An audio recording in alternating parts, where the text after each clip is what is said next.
पंचाशव पाप अठारह का जो सेवन किया कराया हो, इस भव में या पिछले भव में मिच्छामि दुक्कड़म लेती हूँ। भव भव में मुझको बोध मिले, संयम समता के फूल खिले। मुनि शोभा आत्म शांति पाने, मिच्छामि दुक्कड़म लेती हूँ। गुरुदेव आपकी साक्षी से, मिच्छामि दुक्कड़म लेती हूँ।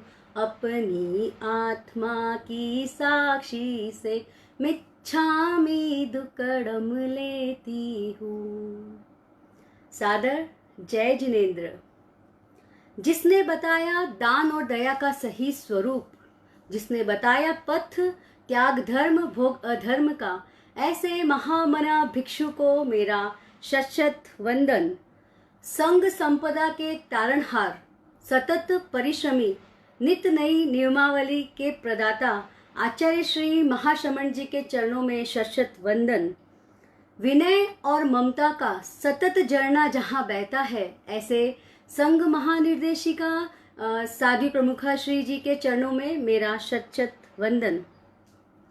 महेंद्र जी सिंघवी जय जिनेंद्र, ज्ञानचंद जी जैन जय जिनेंद्र, ललित जी भंसाली, प्रभा जी सुराना सादर जय जिनेंद्र। अभी कार्यक्रम चालू हो चुका है, आप अभी भी इसे शेयर कर सकते हैं और अवश्य शेयर करिए। आज का मेरा विषय है आशव एवं संवर।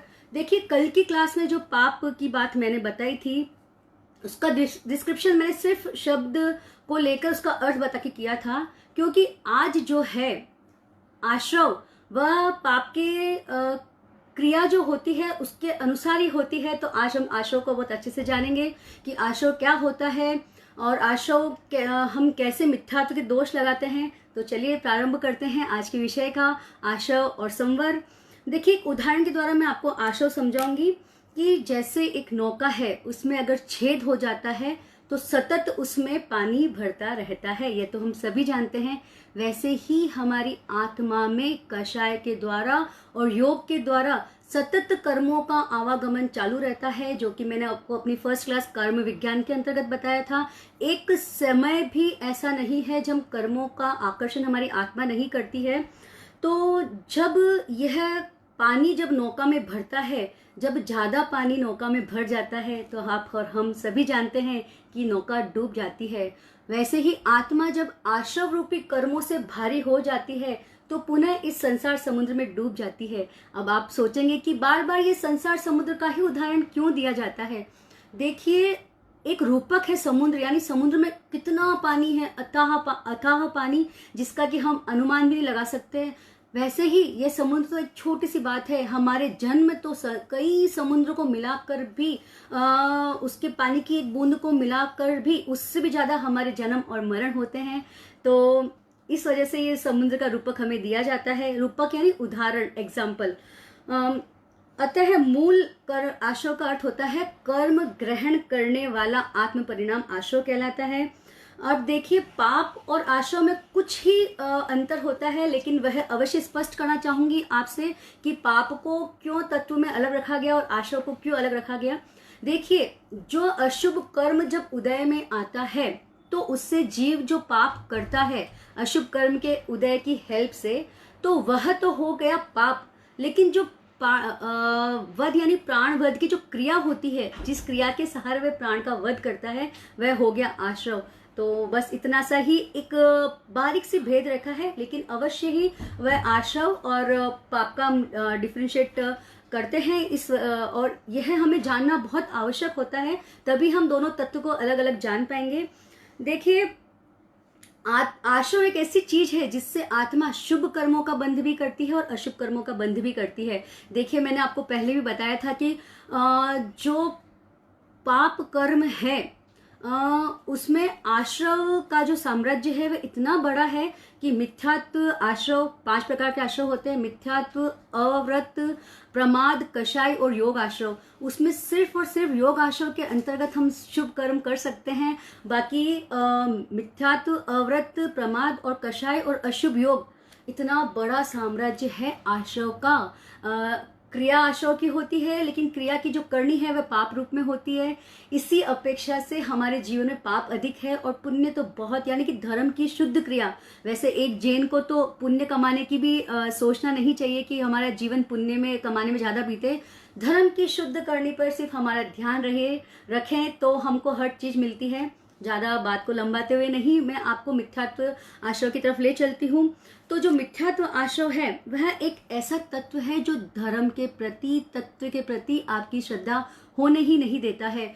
जो भी व्यक्ति को लगता है जो 9 तत्व को अच्छे से नहीं जान सकता है, वह व्यक्ति वाकई में मिथ्यात्व का पोषण कहीं ना कहीं कर ही रहा है। आप, जो मैं अभी एग्जांपल्स बताऊंगी, आप स्वयं अपना आंकलन करिएगा कि आप जो धर्म फॉलो करते हैं, जिसे आप धर्म कहते हैं, क्या वह मिथ्यात्व का पोषक तो नहीं है? क्या वह सम्यत्व का पोषण कहीं ना कहीं किसी न किसी रूप से सम्यत्व का पोषण करता है या नहीं है?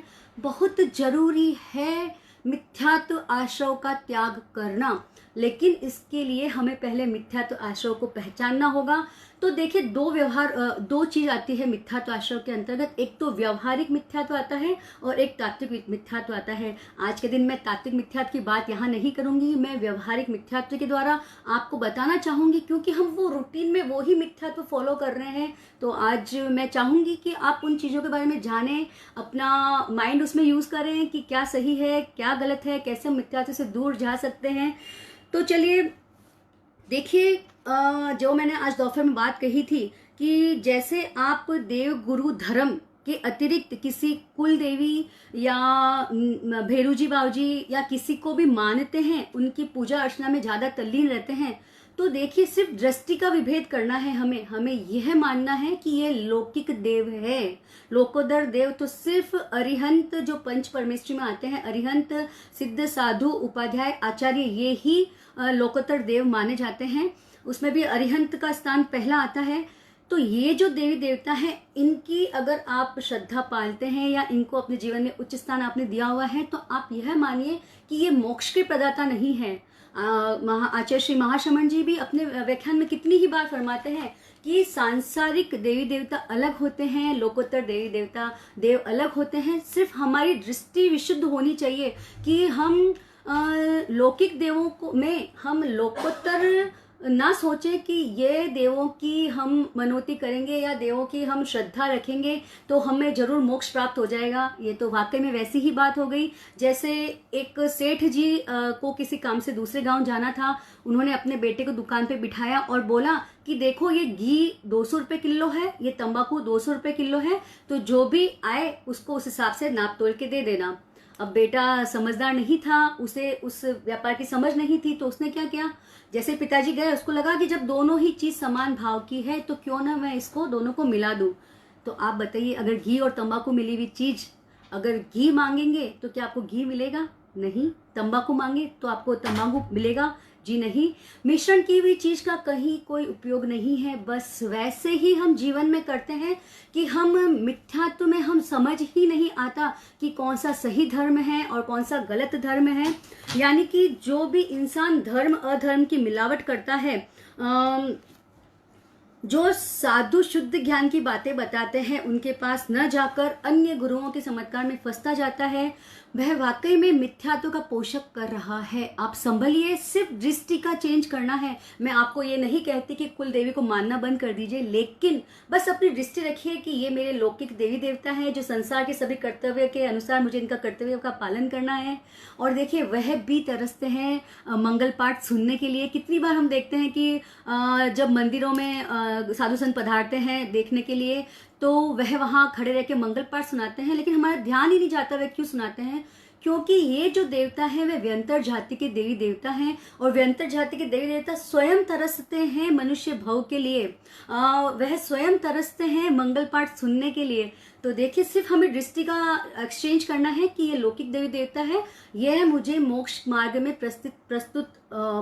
प्रस्तुत नहीं कर सकते, यानी कि मेरे मोक्ष मार्ग की जो रास्ता है वह ये मुझे प्रदान नहीं कर सकते हैं। वह तो सच्चे देव गुरु धर्म ही आपको प्रदान करेंगे। तो यह मैंने बताया, धर्म में अधर्म समझना और अधर्म में धर्म समझना, यह एक प्रकार हो गया। कि इनको धर्म की हिसाब से देखना, ये हम कम करें जीवन में, शुद्ध धर्म को अपनाएं, देव गुरु धर्म के सिद्धांतों को जानें। तो चलिए उसके बाद में क्या होता है कि शुद्ध साधु, हम शुद्ध 5 महाव्रतधारी साधु को भी साधु नहीं मानते हैं। उन्हें शुद्ध साधु न मान के जो चमत्कार दिखाते हैं, हम उनके पीछे उनको शुद्ध साधु मान के उनकी हम त्रिपदी वंदना तक लोग कर लेते हैं। मुझे तो बहुत आश्चर्य होता है, लेकिन आश्चर्य इसलिए होता है क्योंकि आपके पास अभी तक वह ज्ञान नहीं है।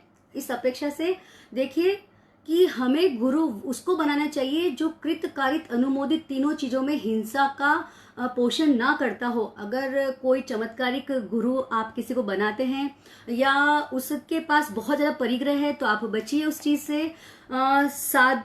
शुद्ध साधु और साधु को असाधु समझना, असाधु को साधु समझना भी मिथ्यात्व का पोषक होता है। तो जो हमारे गुरु हैं उन्हें हम जाने माने और उन्हें ही जाने और माने जो 5 महाव्रतधारी शुद्ध साधु है।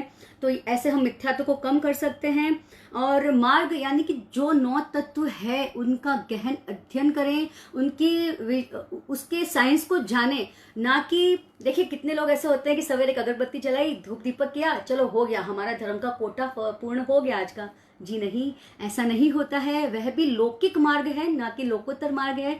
तो अगर हमको लोकोत्तर यानी मोक्ष जाने लायक मार्ग अपनाना है तो 9 तत्व और 6 द्रव्य तो हमें सीखने ही चाहिए, 25 बोल हमें सीखने ही चाहिए। तो चलिए शुरुआत करेंगे हम। वैसे तो मैं बता ही रही हूँ, धीरे धीरे एक एक कड़ी खत्म होती है। आप भी लगातार कोशिश करें इन सब चीजों के बारे में जानने की। कितने लोग जीव को अजीव मान लेते हैं, वह भी मिथ्यात्व का पोषण करते हैं। मेरे कहने का मतलब यह है कि वह सोचते पृथ्वी में क्या जीव है, पानी में जो बहते झरने हैं उसमें कितनी बार नहा लेते हैं, बहते झरनों में पैर रख देते हैं, उनका मन ही कंपायमान नहीं होता है कि इतने सारे जीव की विराधना मैं कर रहा हूँ। तो थोड़ा सा आप जीव को वाकई में अजीव मत मानिए और अजीव को जीव मत मानिए। यह भी मिथ्यात्व का पोषण करता है। और साथ ही मुक्त को अमुक्त मानना और अमुक्त को मुक्त मानना, यानी कि देखिए हनुमान जी जैन धर्म के अनुसार मोक्ष प्राप्त कर चुके हैं, फिर भी कई लोग अपने संसारिक कर्तव्यों को पूरा करने के लिए उनको बहुत ज्यादा याद करते हैं, उनसे मनोतियां मांगते हैं। और वही सीता माता जो कि अभी 12वें देवलोक का इंद्र है, उन्हें मोक्षगामी मानते हैं। तो सिर्फ जैन धर्म के अनुसार आप ये चीजें जानिए और मानिए कि कहाँ कौन से लोग गए हुए हैं, ताकि हमें ऐसा दोष ना लगे। तो यह सब चीजें आपके मिथ्यात्व को काफी हद तक कम करेगी। ये व्यवहारिक मिथ्यात्व मैंने आपको बताया है। निश्चय नहीं कि मिथ्यात्व में क्या होता है कि लोग सही धर्म जानने के बाद भी उसके गुण और दोष सही धर्म के गुण जानने के बाद भी इच्छा ही नहीं होती है वो सही धर्म अपनाने की। तो ये बातों को अपने जीवन में थोड़ा कम करिए, थोड़ा नहीं बहुत ज्यादा हद तक कम करेंगे, या जितना कम करेंगे उतना आप मिथ्यात्व से दूर होंगे।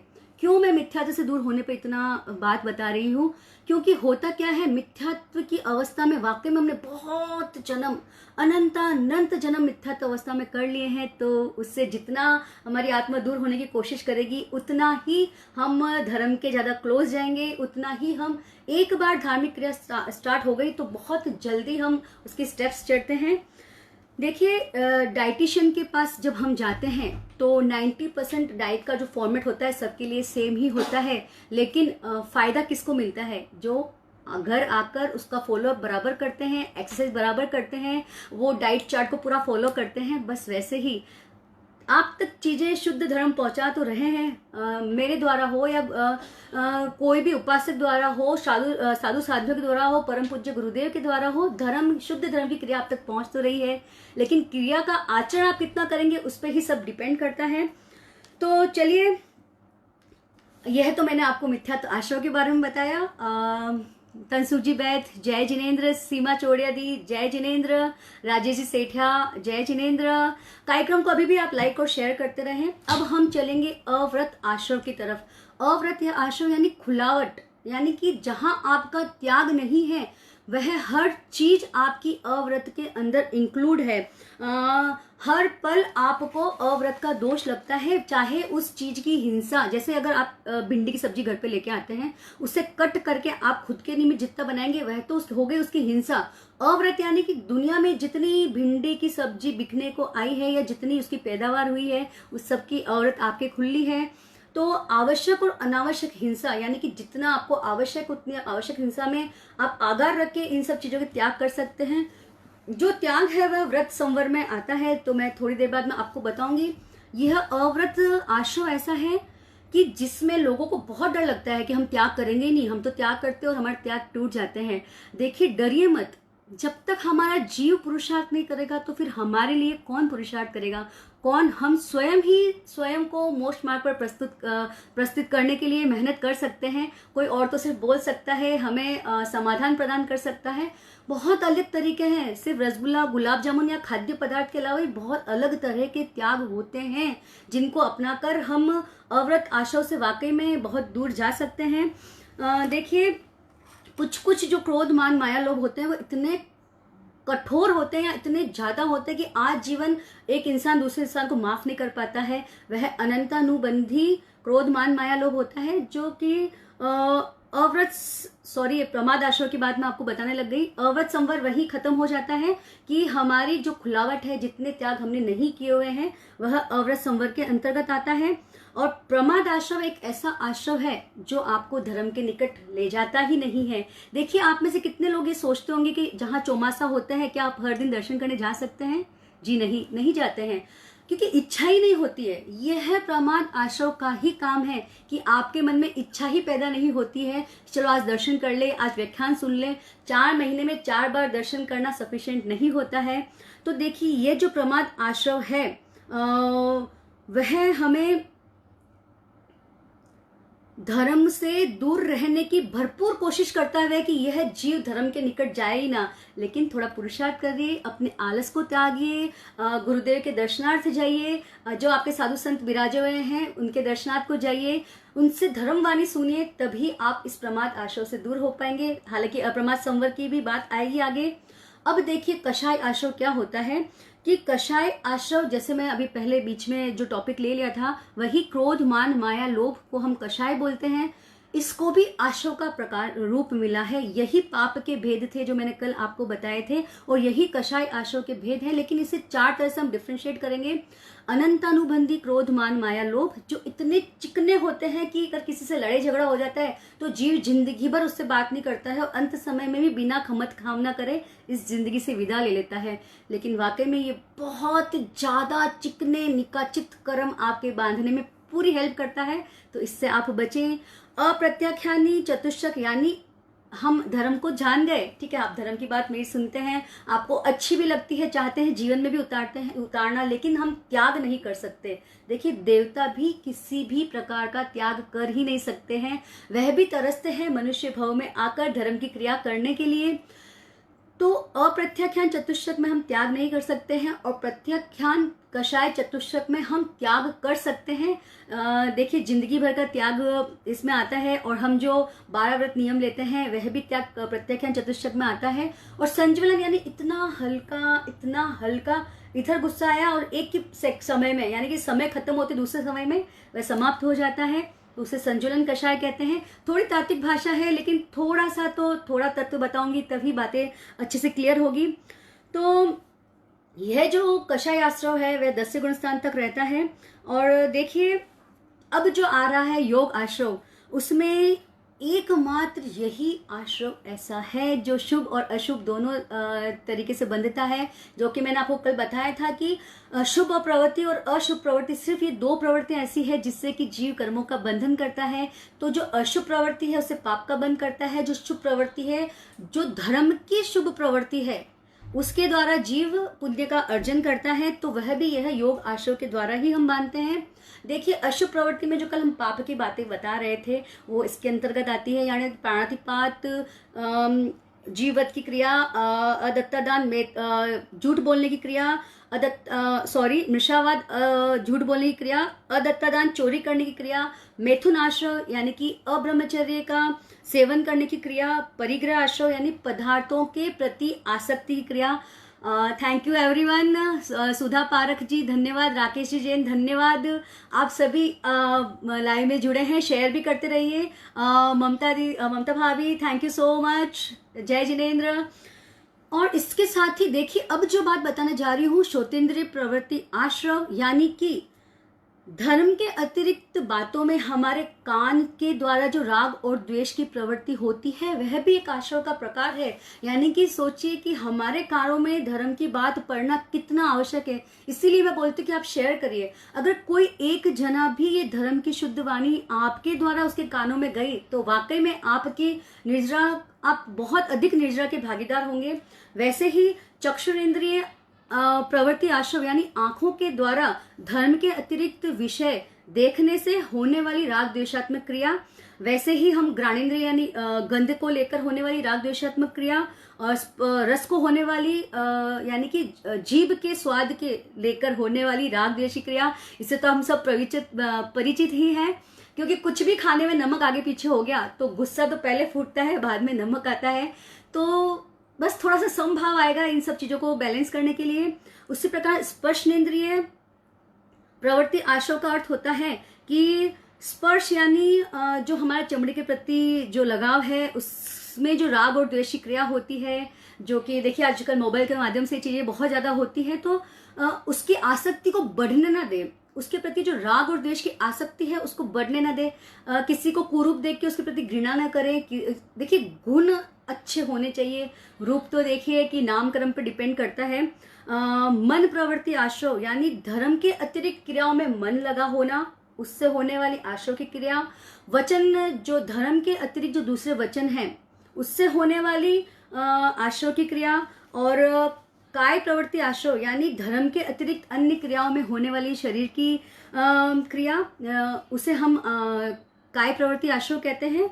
और भंडोपकरण रखना आश्रव यानी कि हमारे धर्म में इतना बताया हुआ है कि अगर हम कोई एक गिलास भी उठाकर रखते हैं तो उसे देख कर रखें कि कहीं उसके नीचे किसी जीव की हिंसा तो नहीं हो रही है। इतना सूक्ष्म ज्ञान बताने वाला हमारा धर्म है, इतना एक छोटे से छोटे जीव की हिंसा को हिंसा मानने वाला हमारा धर्म है, फिर भी देखिए हमारा जीव कहाँ कहाँ भटकता है। तो थोड़ा कम करिए, थोड़ा अपने धर्म को जानिए। वही शुचि कुशाग्र मात्र दोष सेवन करना आश्रव, इसका मतलब ये होता है कि एक हरी घास है, हरी घास का जो नोक है, ऊपर का टिप, उतना मात्र दोष सेवन करने से जो क्रिया होती है उसमें भी यह आश्रव की क्रिया होती है।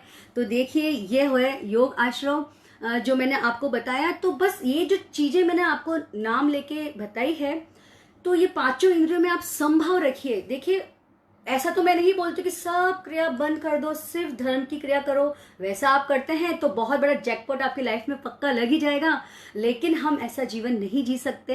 हम संभाव की आदत डाल सकते हैं। खाने में नमक कम हो गया तो हम धीरे से प्यार से बोल सकते हैं कि भाई नमक ला लो, गुस्सा तो हमको छोड़ ही देना चाहिए। तो सिर्फ संभाव की आदत डालने की मैं बात आपको कर रही हूँ। और योग आश्रव देखिए, ये जितनी प्रवृत्तियां मैंने आपको बताई 13 गुणस्थान तक बनी हुई रहती है। तो आत्मा के जो परिणाम है, उससे जो क्रिया होती है उसे हम आश्रव कहते हैं।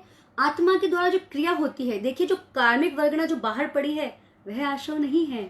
हम जो क्रिया करते हैं राग द्वेष कषाय की और मिथ्यात्व अव्रत प्रमाद कषाय और प्लस योग की, उसके द्वारा जो कार्मिक वर्गनाएं हम अट्रैक्ट करते हैं, उससे बनने वाले कर्म हमारे को सुख या दुख रूप में फल देते हैं। और जो कर्म अट्रैक्ट करते हैं वही हमारा आश्रव होता है।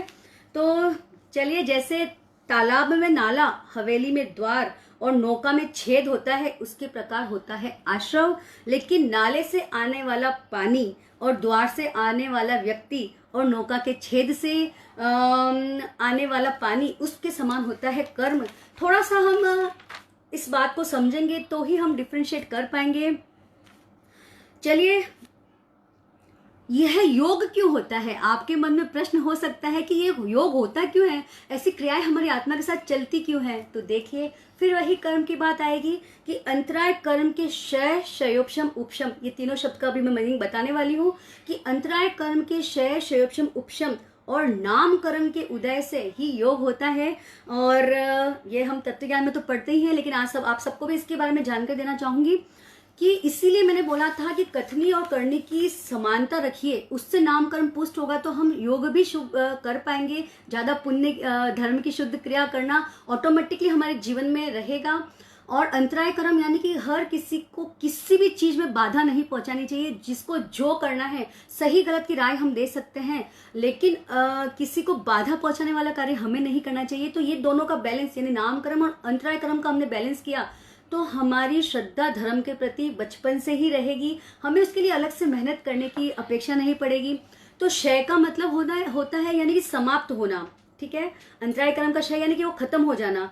क्षयोपशम यानी कि अगर हमारे बच्चे ने कोई गलती कर दी और हमें बहुत तेज गुस्सा आया और वही हमारे फ्रेंड्स वहां खड़े हैं, तो हम क्या करते हैं, थोड़ा डांटते हैं और थोड़ा हम बात को संभाल लेते हैं कि जान दो, छोड़ो। तो वैसे ही क्षयोपशम है कि उसमें कर्म बने भी रहते हैं और कर्म कुछ खत्म भी हो जाते हैं। वही हमारे फ्रेंड्स की जगह अगर हमारे इनलॉज खड़े हों और बच्चा गलती कर दिया, कितना भी गुस्सा आ रहा होगा, हम उसको मन ही मन में दबा ही लेते हैं। वैसे ही उपशम का अर्थ होता है उस चीज को दबाना, यानी कि उस पर आवरण ला लेना। उसको आता तो बहुत गुस्सा है लेकिन हम उसको दबाने की कोशिश करते हैं, वैसा है उपशम। उपशम में भी हमें चारित्र की प्राप्ति हो जाती है। तो यह तो बहुत डीप साइंस है धर्म का, और कभी जब हम अगली क्लासेस लेंगे तब बताऊंगी इसके बारे में। तो चलिए, ये तो मैंने आशाओं के बारे में बात कंप्लीट की है, और मैं चाहूंगी कि अभी मेरे को और देर लगेगी। आप संवर को मैं बहुत लंबा नहीं, छोटे शब्दों में, लेकिन संवर को सुनना इसलिए सार्थक है कि इसमें सामायिक से रिलेटेड बातें आने वाली है। तो मैं थोड़ी अनुमति चाहूंगी कि प्रोग्राम को मैं 10-15 मिनट और आगे एक्सटेंड कर सकूं। और आप सबसे विनम्र निवेदन करती हूं कि कार्यक्रम के अंत तक बने रहें, क्योंकि वाकई में ये आपके ही फायदे की बात यहाँ होने वाली है। बसंती बाई जी कुमठ जय जिनेन्द्र, राकेश जी सा जैन जय जिनेन्द्र, दीप्ति बेन मेहता जय जिनेन्द्र सा, Ratan Chand ji Jain, uncle thank you so much, Anju ji Badala thank you very much. वाकई में बहुत खुशी होती है, आप सब लोग अप्रिशिएट करते हैं, धर्म की बात सुनते हैं। और मैं तो ये सोचती हूँ कि सुनने से ज्यादा आप अप्लाई करें अपनी लाइफ में। चलिए, आश्रव के प्रतिपक्षी तत्व को हम कहते हैं संवर। देखिए, तत्व शब्द तो आएगा ही आएगा, क्योंकि तत्व के बारे में हम पढ़ाई कर रहे हैं। तो देखिए, अगर जो नौका जिसमें से छेद के द्वारा पानी आ रहा था, उस छेद को हमने अगर डांट लगा दिया तो पानी अंदर नहीं आ पाएगा। तो सिर्फ संवर भी वही काम करता है जो सतत कर्म हमारे आत्मा में आ रहे हैं उसको रोक देता है, यानी कि उसको सिर्फ स्टॉप कर देता है, उसको डांट लगा के स्टॉप कर देता है। लेकिन ये कितना बड़ा काम कर देता है कि संवर के सिर्फ 5 ही प्रकार है। वो 5 प्रकार हमें अपनी लाइफ में अप्लाई करें हमने, तो वाकई में हम आने वाले नए कर्मों के आगमन से काफी हद तक बच सकते हैं। देखिए, दीक्षा क्यों ली जाती है, क्यों वे हमारे लिए वंदनीय हैं, क्योंकि उन्होंने जो सर्ववीरता यानी कि एक किंचित भी हिंसा का दोष लगाने का आजीवन त्याग कर लिया है। भगवत संवर के अंदर आएगा, लेकिन बताना चाहूंगी कि कितना बड़ा त्याग है कि जिंदगी में एक कण भी हिस्सा नहीं करना। तो उस और हमें भी अपना कदम बढ़ाना ही चाहिए। देखिए, जो साधु संत करते हैं उन क्रियाओं को तो हम देखते ही हैं, चौमासों के द्वारा या रास्ते की सेवा के द्वारा। तो उन क्रियाओं में कुछ क्रियाएं जो हम अपने जीवन में अपना सके अपनी कंफर्टेबिलिटी के हिसाब से, वह तो हमें जीवन में अप्लाई करनी ही चाहिए, और वही संवर है। देखिए कि आत्मा के द्वारा उन क्रियाओं को करना जिसके द्वारा कर्मों का आगमन आत्मा में रुक जाए, उसे हम संवर कहते हैं। सामायिक भी संवर का ही एक रूप है। और देखिए, गुरुदेव तो बहुत महान गुरुदेव हमें प्राप्त हुए हैं। हमें अपनी पुण्याई, उत्कृष्ट पुण्याई पे गर्व होना चाहिए, क्योंकि गुरुदेव ने शनिवार की सामायिक दी। सभी सोचते रह गए सामायिक क्यों मिली। शायद इस प्रश्न का उत्तर थोड़ा कुछ हद तक मैं दे सकती हूँ, क्योंकि गुरुदेव चाहते हैं कि कहीं ना कहीं 7 दिन में 48 मिनट हमारे जीवन में कर्मों का आगमन रुके, संवर की पुष्टि हो, उस हेतु एक दिन निश्चित किया गया, एक समय निश्चित किया गया और हमें सामायिक हमारे गुरुदेव के द्वारा दी गई। और इसी वजह से बहुत सारे बच्चे और बहुत सारे युवा वर्ग इस में जुड़े हैं और वाकई में सामायिक करते हैं। और देखिए, जितने आश्रयों के भेद है उतने ही संवर के भेद है, जितने कर्म आने के मार्ग है उतने ही कर्म को रोकने के मार्ग होते हैं। देखिए, जो सम्यक संवर है वह फर्स्ट इसका भाग है, पहला सब्जेक्ट संवर का सम्यक संवर है। वह मिथ्यात्व आश्रयों का अपोजिट होता है सम्यक संवर। तो तत्वों के प्रति सही श्रद्धा रखना।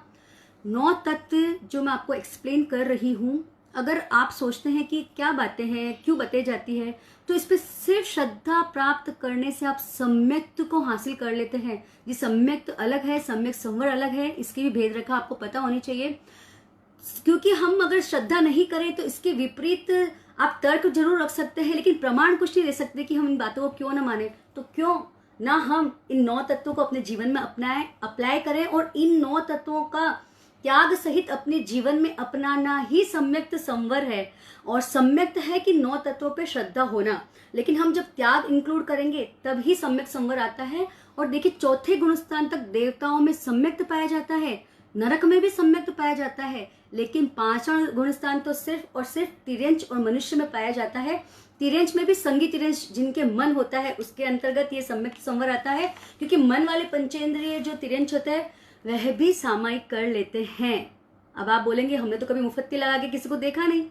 जी, मुफ्ती नहीं लगाते हैं, वह 48 मिनट तक खुद को एक जगह स्थिर कर लेते हैं, हिलते डुलते नहीं हैं, ऐसे वे सामायिक करते हैं।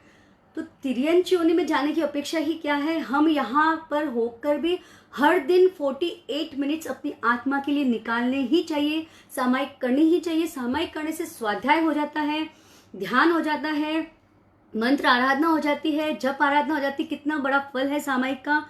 तो देखिए कि मिथ्यात अवस्था में ही अनंत जीव होते हैं और उस दशा को त्यागने का नाम ही सम्यक्त होता है। और मैं आपको ये बात बताना चाहूंगी कि एक सामायिक का अगर हम फल माने तो भगवान महावीर से श्रेणिक राजा श्रेणिक ने पूछा कि एक सामायिक का फल कितना होता है। उसको ऐसा लगा कि धन दौलत से हम सामायिक खरीद सकते हैं। तो भगवान महावीर फरमाते हैं कि पूरे विश्व का जितनी धन दौलत है वह एक सामायिक की भी दलाली नहीं कर सकती है। ऐसा सुन के राजा श्रेणिक तो बहुत ही ज्यादा विस्मय में पड़ गए थे। लेकिन सोचिए, क्या हम वह चीज नहीं कर सकते हैं जो इतनी अनमोल है? तो अपने जीवन में सामायिक अपनाएं।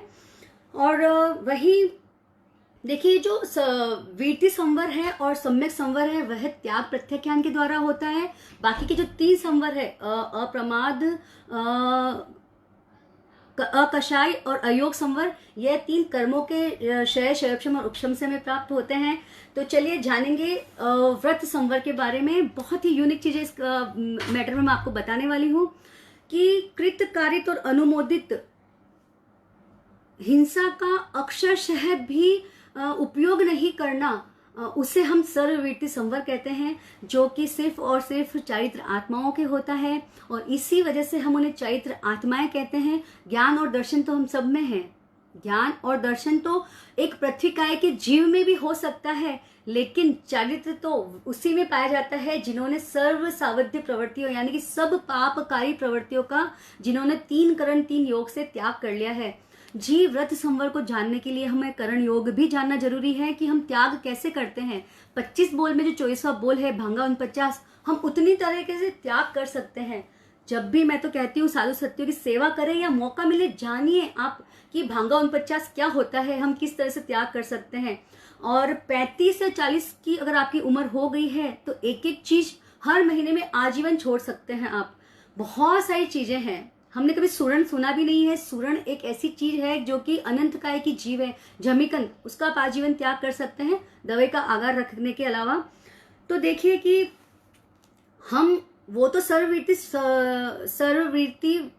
व्रत संवर के आराधक तो साधु साध्या ही होते हैं, लेकिन हम भी देश आराधक यानी कुछ छोटे आराधक व्रत संवर के हो सकते हैं। कैसे? 12 व्रत लेकर, 14 नियम की पालना कर कर जीवन में त्याग को जितना अधिक स्थान देंगे उतना ही व्रत संवर हमारे जीवन में पुष्ट होता है। देखिए, गुरुदेव ने महती कृपा करा के व्रत दीक्षा नामक जो पुस्तक निकाली, वह इतनी इजी 12 व्रत की बुक है। उसे लेकर तो हमें, मुझे लगता है कि कोई भी श्रावक बाकी रहना ही नहीं चाहिए जिसने कि वह किताब ना भरी हो।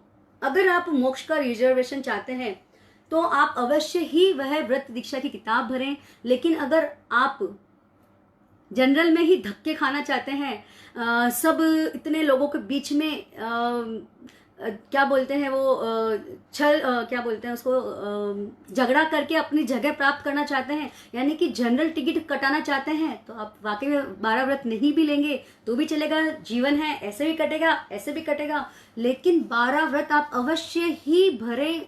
अपने मोक्ष जाने के लिए फर्स्ट क्लास टिकट हमको चाहिए ही चाहिए। इसके हेतु मैं बोलती हूँ 12 व्रत आप अवश्य भरें। और देखिए, हम जो व्रत लेते हैं उसके लिए आप प्रतिबद्ध हो कि ये व्रत प्राण जाए पर वचन ना जाए, ये व्रत ना टूटे भले मेरे प्राण चले जाएं। इतना अगर हम प्रतिबद्ध, अगर एक त्याग करें उसके प्रति भी हो गए तो हम बहुत अधिक निर्जरा यहाँ से लेके जा सकते हैं। और जो इजीली व्रत तोड़ देते हैं, उन्हें तो क्या फर्क पड़ रहा है, कौन देख रहा है। जो इजीली व्रत तोड़ देते हैं उनको मैं कहना चाहती हूँ कि आप व्रत की अगर आपने कुछ समय के लिए आराधना की है तो भी आप देवता तो बन ही जाएंगे। लेकिन कैसे देवता बनेंगे? जो पूरा टाइम सिर्फ ढोल ही बजाते रहेंगे, यानी कि हम नीचे जाति की देव योनि में पैदा होते हैं। पूरा टाइम ढोल बजाने वाले देवी देवता भी होते हैं। पूरा समय जो हम सूर्य और चंद्रमा देखते हैं वह विमान है। वह विमान को ढोने वाले भी देवता होते, जो कंटिन्यूस उनकी यही ड्यूटी होती कि इस विमान को उनको कंधे पे लेकर पूरा समय सिर्फ चक्कर लगाना रहता है।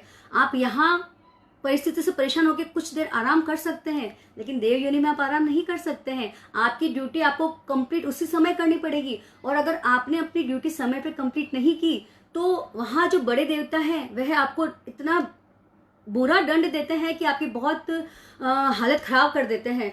तो यह मानिए कि व्रतों का हमने एक बार धारण किया तो हम उसमें व्रत तोड़ने का कोई काम हम ना करें। तो चलिए, और व्रत मैं बोलती हूँ कि फूल के बुके देना बंद करिए। आप फूलों के जो बुके देते हैं, देखिए एक फूल में भी बहुत हिंसा होती है। तो छोटे छोटे व्रत हैं जो हमें अपने जीवन में अपनाने चाहिए। और इसी प्रकार देखिए कि जो मैंने पहले बताया था, झूठ, हिंसा, चोरी, अब्रह्मचर्य और परिग्रह, यह जो चीजें योग संवर में बताई थी वह हम इंक्लूड करेंगे व्रत संवर के अंतर्गत। तो देखिए, इन चीजों का त्याग करना, जितना आप इन चीजों का त्याग करेंगे उतना ही आपका व्रत संवर पुष्ट होगा। और जितना पांचों इंद्रियों से रिलेटेड जो आशय थे उनका हम राग द्वेषात्मक प्रवृत्ति का जितना त्याग करेंगे पांचों इंद्रियों की, उतना ही हमारा व्रत संवर पुष्ट होगा। और वही भंडोपकरण यानी कोई भी चीज रखने में, उठाने में हम जितना अधिक ध्यान रखेंगे, जितना अधिक कॉन्शियस होंगे, उतना ही हमारा व्रत संवर पुष्ट होगा। और सूची कुशाग मात्र दोष सेवन यानी हरी घास की टिप जितनी सी भी हमारे मन में भाव ना आए कि हम ये पाप कर लेते हैं, जान दो हमारा तो अच्छा हो रहा है ना, हमको दूसरे से क्या है, ये सब चीजें अपनी जिंदगी से निकाल फेंकिए। यह करते करते तो अनंत भव बीत चुके हैं, अब तो संभले, अभी समय है संभलने का। क्योंकि इतने महान गुरु मिले हैं और उससे कई गुना महान जैन धर्म मिला है। तो हमें तो इस जैन धर्म को, हमारे गुरु को, हमारे गुरु के प्रति श्रद्धा को, 9 तत्व पे श्रद्धा को जितना ज्यादा आप डालेंगे उतना ही ज्यादा आपका धर्म का बैंक बैलेंस आपकी आत्मा में बढ़ेगा। तो देखिए, एक छोटा सा त्याग और बताना चाहूंगी। जैसे हम आजकल यंगस्टर्स बहुत ज्यादा होटल्स जाते हैं, तो 24 घंटे में एक महीने में 720 घंटे होते हैं। क्या हम 720 घंटे होटल में बिताते हैं, खाना खाने में बिताते हैं? जी नहीं। अगर आप बहुत ज्यादा रैपिडली जाते हैं तो 15 घंटे भी सफिशिएंट होता है। एक महीने में 15 घंटे सफिशिएंट होते हैं होटल जाने के। तो इसके अलावा 15 घंटे के अलावा आप त्याग कर लीजिए कि मैं 15 घंटे से ज्यादा होटल में समय नहीं बिताऊंगा। तो आप देखिए कितने ज्यादा, ये हम ऐसे अलग अलग तरह से बहुत तरह के त्याग कर सकते हैं। जो आपका पर्टिकुलर बिजनेस है उस इंडस्ट्रीज के अलावा 2-3 इंडस्ट्रीज और रख लीजिए। इसके अलावा जितनी इंडस्ट्रीज है सबके त्याग कर सकते हैं कि स्वयं नहीं उसका चालन करूंगा, स्वयं मेरे द्वारा मैं इतने सारे इंडस्ट्रीज को नहीं चलाऊंगा। बहुत तरीके हैं धर्म करने के, व्रत को पुष्ट करने के। तो चलिए, व्रत संवर के बारे में इतनी ही बात बताऊंगी मैं आपको। अब बताऊंगी अप्रमाद संवर। अप्रमाद संवर का अर्थ होता है कि किंचित भी धर्म के प्रति अनुत्साह न होना। एक सेकंड भी हमारे मन में ऐसा ना आए क्यों धर्म करूं, ऐसी जब अवस्था प्राप्त होती है वह होता है 7वां गुणस्थान। जब हम ध्यान की उत्कृष्ट कक्षा में पहुंच जाते हैं, जब सिर्फ हमें प्योर सोल दिखाई देता है, इसके अलावा किंचित भी एक बात मन में नहीं आती है, तो साधु को भी 7वां गुणस्थान आ सकता है। 6ठे गुणस्थान में रहते रहते तो 7वें गुणस्थान में हमें अप्रमाद संवर प्राप्त होता है।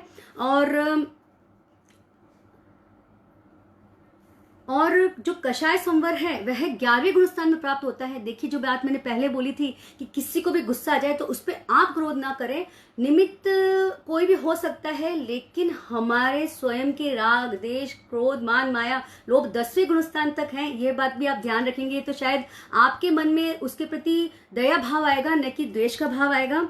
तो 11वें गुणस्थान के प्रथम समय को हम अकषाय संवर का नाम दे सकते हैं।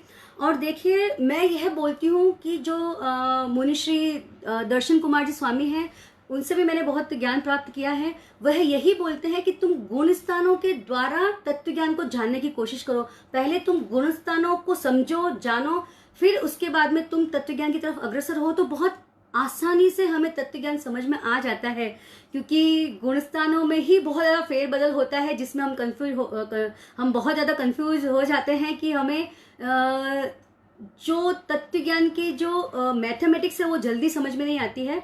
तो क्लियर करें गुणस्थान के बातों को। देखिए अभी तक तो मैंने आपको हे, उपादेय और धर्म की अन्य बातों से हटकर बहुत सिंपल भाषा में मैं आपको धर्म की बातें बताने की कोशिश कर रही हूँ, ताकि आप जाने, माने और अपने जीवन में आचरण में उतारें। अब जब कषाय खत्म हो गया, प्रमाद खत्म हो गया और सम्यक भी हमको अच्छी आ गई है, तो अब क्या बचता है? शुभ हमारे साथ में सिर्फ शुभ मन, वचन और काय, ये सब चीजें हमारे साथ चलती है। तो यह भी 13वें गुणस्थान के अंत समय में समाप्त हो जाती है कि यानी कि अयोग संवर हमें सिर्फ 14वें गुणस्थान में प्राप्त होता है। इसी अपेक्षा से जो योग संवर में ये 15 भेद एक्स्ट्रा बताए थे, उन्हें हमने व्रत संवर में डाला है। तो देखिए कैसे ये सब चीजें काम करती है, कैसे संवर को हमें पुष्ट करना चाहिए, कैसे हमें आश्रव को हमारे जीवन में कम करना चाहिए। Thank you everyone, thank you Ruchi ji, thank you so much. आप सभी का सहयोग बना रहता है मेरे साथ में, इसके लिए थैंक यू सो मच। देखिए सिद्धों में संवर नहीं होता है। अब आप मानेंगे कि आप तो बोल रहे हैं कि संवर बहुत जरूरी होता है, तो फिर सिद्ध तो हम सबसे उत्कृष्ट मानते हैं, तो उनमें संवर क्यों नहीं पाया जाता है? क्योंकि वह उस चारित्र की उत्कृष्ट अवस्था को प्राप्त कर चुके हैं, उसको वो पार करने की वजह से ही हम सिद्धों में संवर नहीं मानते हैं। उन्हें अपेक्षा ही नहीं रहती है संवर करने की, इतनी उत्कृष्टता, इतनी उज्ज्वलता उनमें आ चुकी होती है। अब देखिए एक थोड़ा सा समय काट बताना चाहूंगी कि 48 मिनट्स तक आप प्राणी मात्र के प्रति समता का भाव, पांचों इंद्रियों को वश में रखें और हृदय से शुभ भावना भाए, आर्त ध्यान और रौद्र ध्यान में लीन होए और 32 दोषों को, जो कि सामायिक के 32 दोष हैं, उनको टालकर सामायिक करना ही वाकई में शुद्ध सामायिक कहलाती है। और मैं तो यह बोलूंगी कि सामायिक आने के बाद भी 1 घंटे तक आप सामायिक की अवस्था का ही फील रखें। ऐसा नहीं कि सामायिक होते हम क्रोध, मान, माया में वापस रचते पचते चले जाएं। तो बस आज की क्लास में मैं आपको इतना ही बताना चाहती हूँ कि आश्रव के भेद प्रभेद को हमने जाना, संवर के भेद प्रभेद को हमने जाना। और अगर इन सब बातों में कई बार हम जब शब्द यूज में लेते हैं तो थोड़ी त्रुटि होने की संभावना रहती है, तो आप सभी से मैं खमत खामना करना चाहूंगी कि अगर कुछ बात अगर आपको मेरे बोलने में अगर आगे पीछे लगी हो तो आज की क्लास के लिए तो मैं स्पेशली खमत खामना करना ही चाहूंगी। क्योंकि मिथ्या जो एक ऐसी चीज है जो हम सबको चारों तरफ से जकड़े हुए हैं, उसकी जंजीर को तोड़ने के लिए कुछ तो सही धर्म की बातें मुझे करना आवश्यक ही है। तो और आज मैं एक नाम लेना चाहूंगी, निर्मल जी नौलखा का उपासक हैं। वह मुझे तत्व ज्ञान को समझने में, छोटी छोटी बातों को समझने में बहुत हेल्प करते हैं। देखिए जो साधु को असाधु वाला मैंने मैटर बताया था, तो मैं एक बात इसमें और बोलना चाहूंगी कि हम आचार्य श्री महाश्रमण जी को हमारा आचार्य क्यों मानते हैं? हम वह 13 पंथ के आचार्य हैं इस अपेक्षा से। इसमें आप एक चीज और ऐड करिए, क्योंकि मेरे गुरु ऐसे हैं जो कृत कारित अनुमोदित किंचित भी हिंसा का पोषण नहीं करते हैं। ऐसे महान गुरु मुझे मिले हैं और ऐसे महान गुरु जो मुझे सिद्धांत बताते हैं वह मुझे धर्म की एकदम 100% शुद्ध राह दिखाते हैं। इसलिए उनके सिद्धांत इतने प्योर हैं, इसलिए मैं उन्हें अपना गुरु मानती हूँ। और देखिए ये चीजें हमें जानना आवश्यक है, इसलिए बता रही हूँ, सिर्फ जानकारी की अपेक्षा से। और मैं अपने ब्यावर के और आमेट के सभी फ्रेंड्स का वाकई में तहे दिल से शुक्रिया अदा करती हूँ। और दुबई मानमिल जी मुथा, जो कि अभी वहाँ पे दुबई में क्या होता है, प्रतिक्रमण चलता है, तो वो लोग रात में देखते हैं लेकिन मैसेज बराबर करते हैं मुझे कि आपका कार्यक्रम अच्छा लगा, बताने का तरीका अच्छा लगा। Lalita ji छलानी, thank you so much, आप सबका धन्यवाद। ज्योति जी वैद धन्यवाद। मुकेश जी हिरन भैया thank you so much. Sandeep भैया thank you. Shobha aunty thank you so much. अच्छा लगता है अपने लोगों को देख के वॉल पे। Everyone thank you so much. आज हमने जाना आशा और संवर के बारे में। कुछ बातें तात्विक थी, थोड़ा आगे पीछे हो सकता है, लेकिन कल हम जानेंगे निर्जरा और बंध के बारे में कि कैसे हम पापों, कैसे कर्म हमारे बंधते हैं और कैसे है हम जो पहले से हमारे अंदर कर्म है उनसे हम छुटकारा प्राप्त कर सकते हैं। तो चलिए, आज आचार्य श्री भिक्षु जन्मस्थली समिति कंटालिया के अध्यक्ष श्रीमान राजेश जी सा सेठिया का मैं हार्दिक आभार व्यक्त करती हूँ। सभी कंटालिया वासियों का मैं हार्दिक आभार व्यक्त करती हूँ। मैं देखती हूँ कि वे लोग बहुत अधिक शेयर करते हैं। Thank you everyone. और अमर रहेगा धर्म हमारा पेज के एडमिन श्रीमान मनोज जी सा बैद कोलकाता एवं संघ सेवक ग्रुप के एडमिन श्रीमान धर्मचंद जी सालुंकर, एडिटिंग टीम रमेश जी सा खटेड़, महावीर जी सा सेमलानी, आप सभी का बहुत बहुत आभार कि यहाँ पर मेरे को आप लोगों ने आपके आशीर्वाद से ही पहुंची हूँ। तो चलिए, Priyanka ji Jain thank you very much. Sushil ji Surana, देखिए कंटिन्यूस कमेंट्स अभी भी आ रहे हैं, आप सभी का बहुत बहुत धन्यवाद। आज रात को सोने से पहले यह अवश्य सोचे, क्या किया, क्या कर रहा हूँ और क्या करनीय है। बिजनेस को लेकर नहीं, आत्मा को लेकर, धर्म को लेकर, धर्म की वाणी को लेकर, हम कैसे व्रत अपने जीवन में अपना सकते हैं, उन बातों को लेकर। देखिए, जब हम सोते हैं तब जरूर मनन करें इस क्लास में मैं क्या बता रही हूँ, यह कार्यशाला में हम कौन सी बातें छोड़ने योग्य है, कौन सी बातें ग्रहण करने योग्य है। थोड़ा सा अगर आप ध्यान देंगे तो आप अवश्य ही अपने जीवन में धर्म की शुद्ध क्रिया को अपना पाएंगे।